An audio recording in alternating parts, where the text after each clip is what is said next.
Focus over a sustained period of time drives results, but it's super difficult and really uncommon. So how do we make it easier? It's day 13, and if you're new here, I'm Craig Dew, and 0 to 1 million follows the business growth of Rev Levers and the vegan brands we help with education-based branding.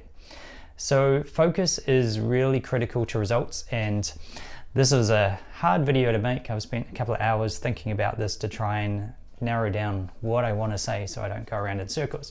But focus drives results, and we can see this like in top athletes and how they perform by basically they get up, they go to practice, they do it every day of their lives, and then they get to the Olympics or the stage, the Super Bowl, or play in the NFL and all those kind of things.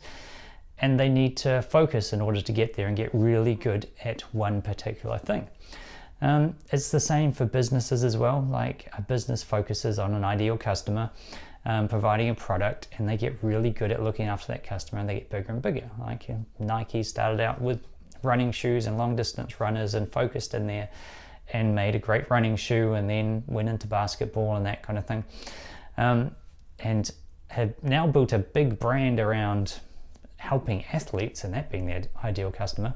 So you question, like, is that focus or is it not? And there's this constant struggle with that as a business owner you have of like, well, there's a bigger market if we talk to more people, versus how good could we be if we just focused on one small segment of the market. And so it's kind of best if what we do is we find a niche, we practice in that niche and that ideal customer, and we just get them results over and over and over again, and we just help them with their transformation. And by doing that, you build a brand because you're focused on a particular area and you're known as the person who does that one thing really, really well, rather than trying to do everything for everyone. But it's easier to say. The theory's been around for a long time, but it's very difficult to follow. So the reason this is coming up is basically like I just finished redoing our website yesterday. And it had been about a week or two process of trying to get the copywriting nailed down of what message we wanted, who the ideal customer was, and what transformation we wanted for them. And so part of that is we help vegan brands, and that's a decision on my part of I'm vegan, been for about 5.5 years now. And so I would like to work with companies that are growing their, like helping make this change to the industrial food system. But it's very small at the moment. It's going to take a very long time, and it's this tiny, tiny, tiny little niche market. So there's always a bit of doubt about, is this the right ideal customer? Like if I wanted to grow a business that was just big, I'd be focusing on something that maybe didn't limit me so much in terms of who I could help. And so it's this constant discussion that I have with Muhammad, who works with me, on should we expand the focus? Should we bring the focus in? And we go backwards and forwards probably every 3 months or maybe even a month. I have this crisis of like, should we be doing more, and who should we be helping, and that kind of thing. And we talk it around, and we come back and we decide on vegan brands. So it gets very interesting. He's probably getting bored of the conversation. But the fun of business is there is no right answer in terms of what you choose. We could choose like just to help, like we do a lot with vegan brands, and we were focusing on if they use Shopify, then we can build their digital platform, which helps them in stores and that kind of thing. But then there's vegan brands also include restaurants, so there's a lot of vegan restaurants that need help as well. Where do we focus? That's a different set of skills to the building product based marketing and branding for retail stores and e-commerce and that kind of thing. So where do we focus and get that? So at the moment we're focused on vegan brands, growing vegan brands, and we want them to have a Shopify store is the preference for at this moment as we get started. That's what our outreach is all about, who we're going to be talking to and helping them improve their sales online, but more this digital brand, and so they can sell more in stores as well, and make that transition from just being solely vegan into reaching into the conscious consumers and the non-vegans and starting to make that change. So that's where we're at the moment. And so it brings up this question of alignment, because I just started making this random YouTube channel on the 0 to 1 million project. And I thought it was a good opportunity. I wanted to get back into making videos because, as I've talked about before, I start and stop and start and stop and start and stop. And so is this really serving our vegan market, and how do we make this for vegan business owners and applicable for them, but by doing that, are we going to have any success? So some of the random thoughts, as soon as I start looking through the challenges, I've got notes as usual to try and keep this in order. So the thing about the project that I like is that it helps me think through these things. And so when you have to turn around and teach an idea, then you actually have to get clear in your thoughts about what you actually want to teach and make you think through things rather than just go, oh yeah, I'll figure that out as I go along. And so that's part of, I've been teaching Kung Fu for 10 years now. And part of the benefit of that is as you start to teach stuff, you get a lot better yourself because you see things in other people and you're like, oh, how do you work through that problem? Or do I do that? Or how do I avoid that problem? What have I been doing naturally that didn't create that for me, or did I fix at some point? And so by turning around and teaching it and doing these kind of videos, it is the main benefit for me is I sit down for it's usually an hour. Today was about an hour and a half, almost 2 hours, thinking about this stuff. What am I going to talk about? What's my challenge at the moment? What am I thinking about today? And how do I get a solution for myself, but then I can convey that to you. And so I like making the videos for that reason. However, when you start to look at, I'm drilling into, well, how do you make successful YouTube channels and all the aspects that come with that? And so it's a lot about having a theme and what you're going to talk about, the topic that you're kind of niched around. Again, it comes back to niche, funnily enough, and having that focus. You can't just talk about whatever you feel like. You've got to talk about a topic that people are interested in. So 0 to 1 million talks about growing a business from 0 to 1 million, which isn't necessarily it's not applicable to vegan brands specifically, and it's not many vegan brands, when they get in touch with us, are past 1 million and they're got enough distribution for that, and they're going on to 10 or trying to break 10 and get to 100. And so it's interesting. And then do you niche down and go, well, I only want vegan brands that are starting up, but that's super difficult work and no one really appreciates how hard it is getting something from standstill to going. We're getting something from 1 million to 10 million is a lot easier because you've already got momentum and a lot of maybe not complete product market fit, but enough to know that people actually want the products, and that part's sorted, rather than launching a new product that you don't know whether people like or not.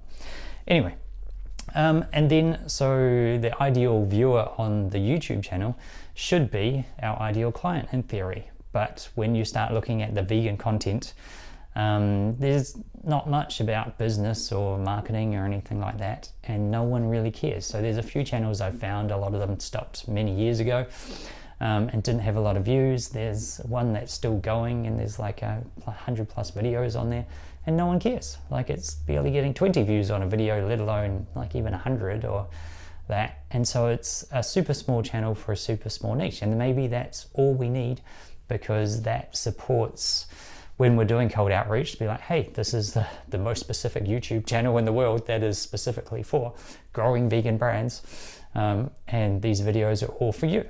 But then if I'm rambling along in these 0 to 1 million videos, how does that match in?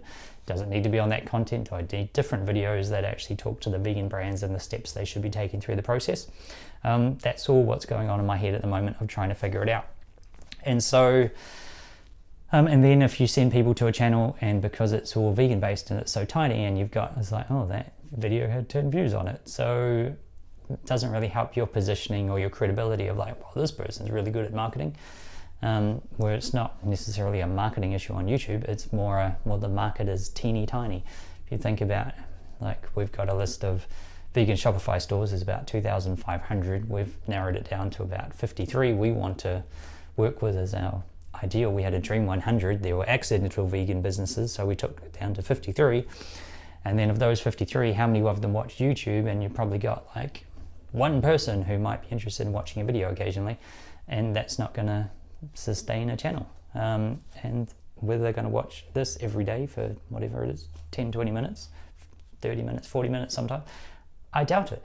So that's what's going on in my head of how to make this channel and make this series actually applicable for people.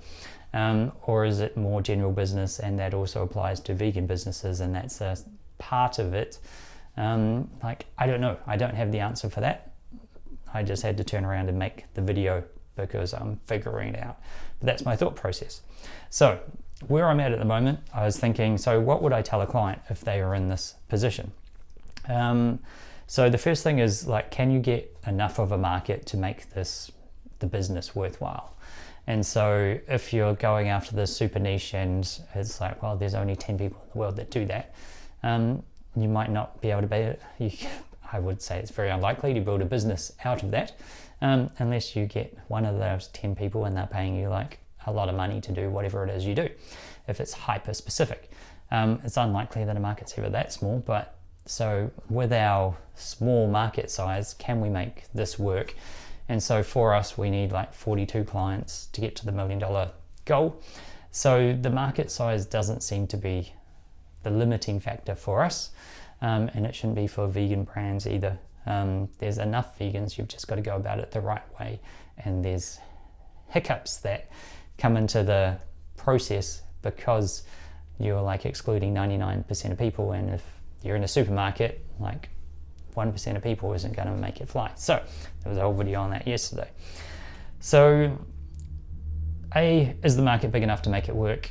Yes, so we really should focus in on the market that we want to serve. So that's number one. So should be doing this in terms of like the focusing on the vegan brands we want to help. When you feel the scope creep, try to come back in and refocus. So you start to go, oh, I could do this. Oh no, come back. Oh, I can go, come back.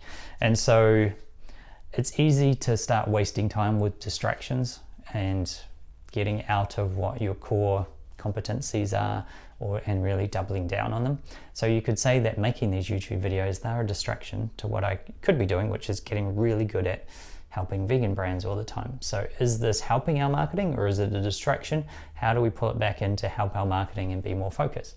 If we're doing the cold outreach, do we need the videos? Like, does it actually help us? If we made a couple of videos and we sent them out as part of our cold outreach to be like, hey, I made this for a vegan business just like yours, would that be more useful than making random videos on YouTube? Like, probably. So that's what we're trying to figure out at the moment and get an answer to. So that's what I'd be telling my clients is, what are you wasting your time on? And we see this time and time again. So clients get one product and it starts to be a success, and they're like, oh my God, and we're getting into stores and all this, and they go, let's make a second product.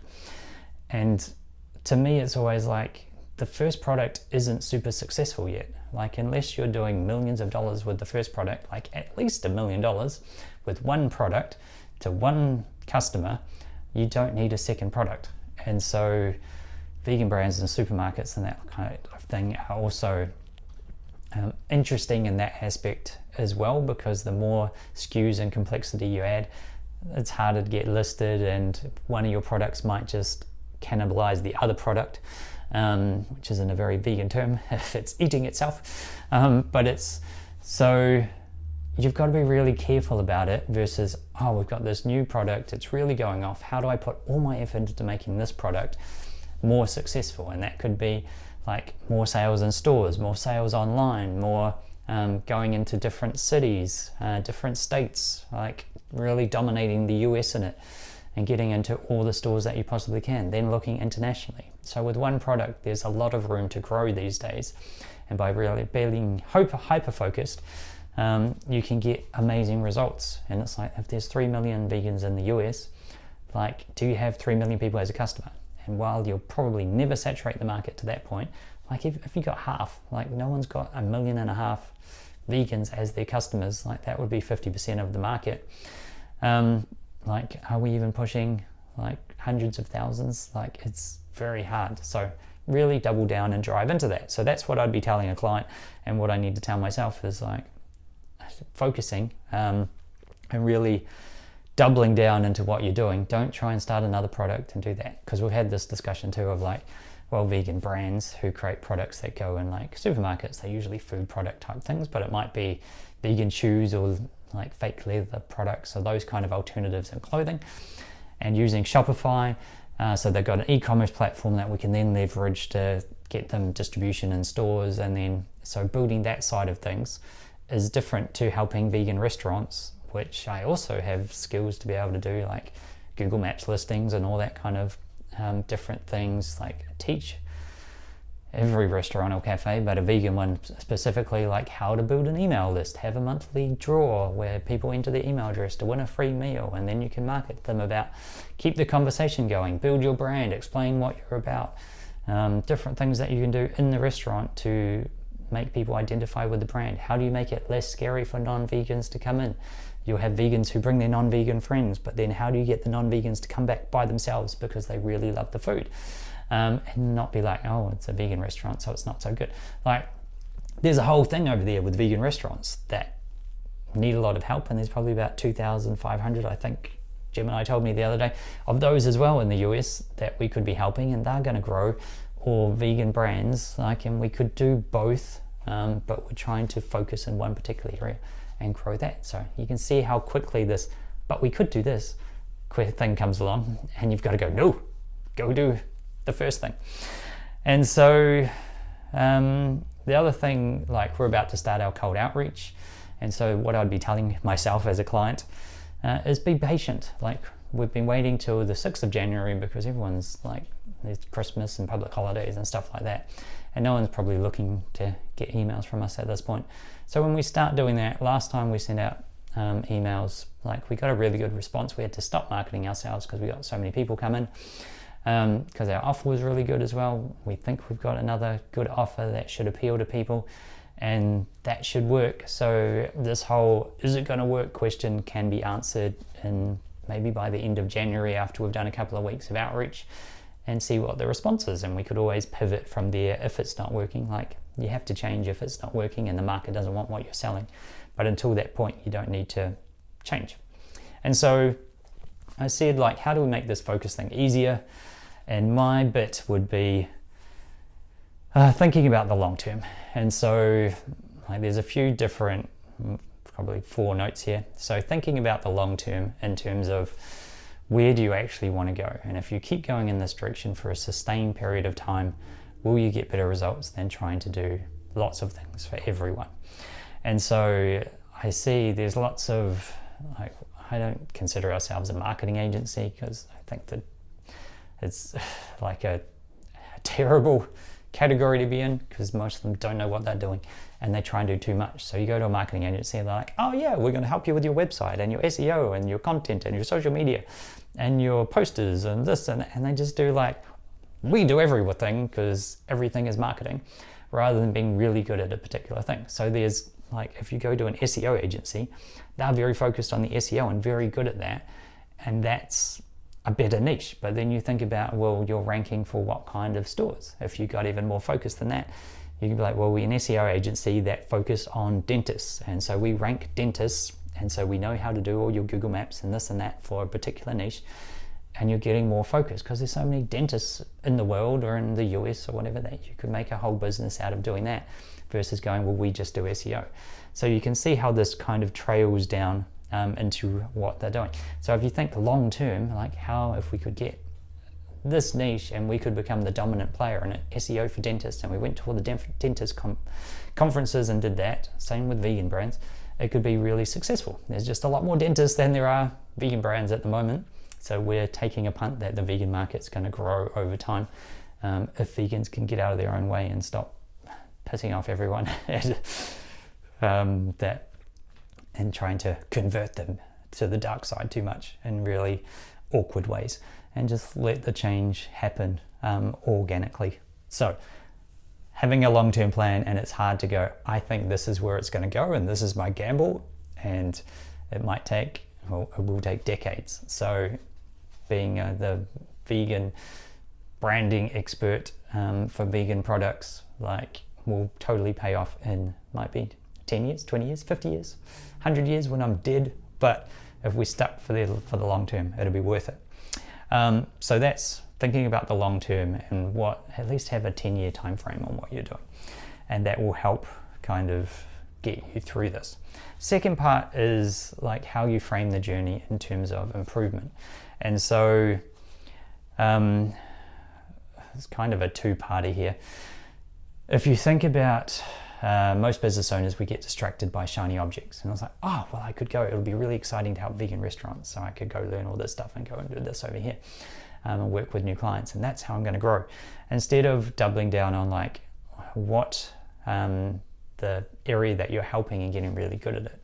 So if we thought about like vegan brands on a Shopify store, like we could probably spend a year learning how to continuously optimize a Shopify product page to make it better and better. And I'm like very good at getting conversion rates up, but there's always going to be more to learn just on that one aspect of it, or drilling down, or like YouTube as an example, right? So the amount of time that the top YouTubers spend on all the different aspects of their videos, like if you like talk to a Mr. Beast or someone who is like doing massive numbers, I would say he would probably be able to list out like at least 200 ways to make your YouTube video better.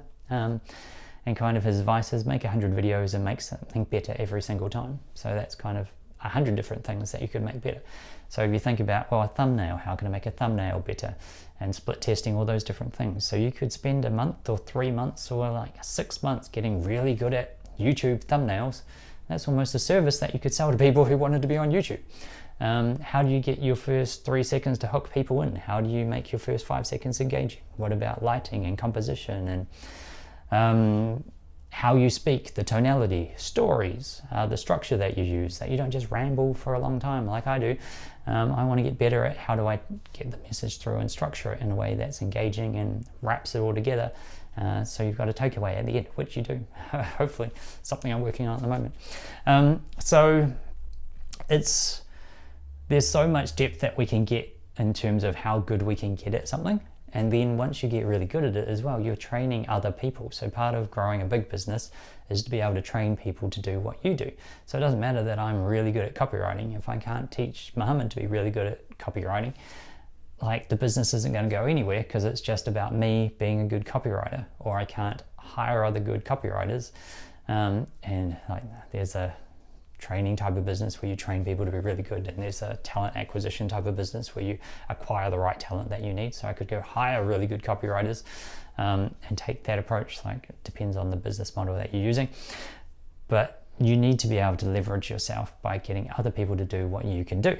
And so if you focus on that stuff and use that as your bright shiny objects of like, yeah, this month I'm going to get really excited about YouTube thumbnails, and then next month I'm going to get distracted again by how do I make the hook of my video really good, and I'm going to dive into that.